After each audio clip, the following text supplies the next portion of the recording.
The Spring and Autumn Era. Bedtime stories from ancient China's Age of Heroes. Tonight, the world can wait. The noise of today fades, and all that remains is stillness.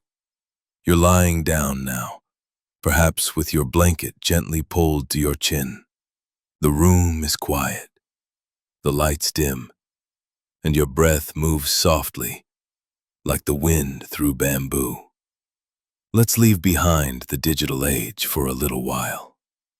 Close your eyes and open a door to a time long, long ago, to a world of kings and warriors, of wandering philosophers and whispered conspiracies, of night battles and ancient tea fires crackling in the dark.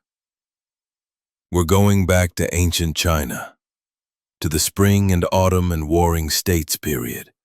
It's not just history. It's a dream woven from silk scrolls and flickering torchlight. And tonight, I'll guide you gently through it, like a boat drifting slowly down the misty yellow river. Now that you're comfortable, let me tell you what we'll explore tonight. We're not going to memorize names or dates. This isn't a lecture. It's a quiet journey into one of the most dramatic and meaningful periods in Chinese history, the Spring and Autumn and Warring States period. It was a time when China wasn't one country, but a land divided among dozens of rival states. Kings and nobles ruled, but their power was constantly shifting. Alliances were formed at sunrise and betrayed by nightfall. But amid the noise of war and shifting thrones, something even more powerful was unfolding. Ideas. This was the golden age of thought. When Confucius spoke of kindness and ritual, when Laozi wrote of nature and balance, when the legalists demanded order, and the Moists dreamed of universal love.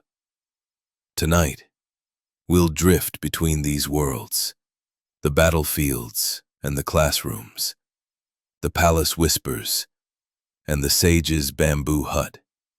This is the story of a civilization in the making, told not with urgency, but with gentle rhythm, so you can listen, feel, and sleep.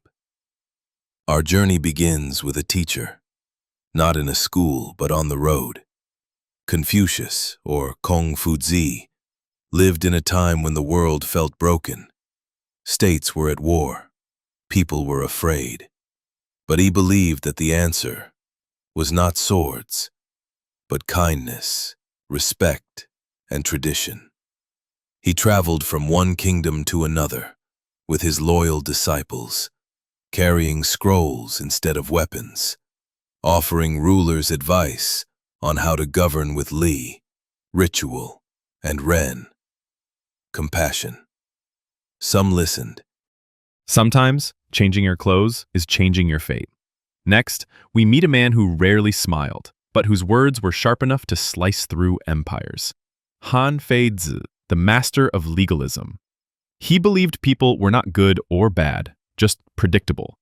He didn't speak of love or ritual, only law, only control. Rulers feared him.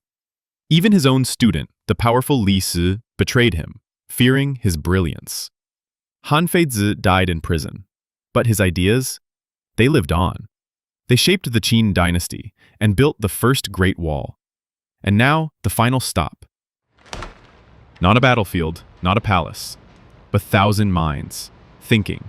In the Spring and Autumn and Warring States periods, philosophers bloomed like spring flowers, each with their own truth.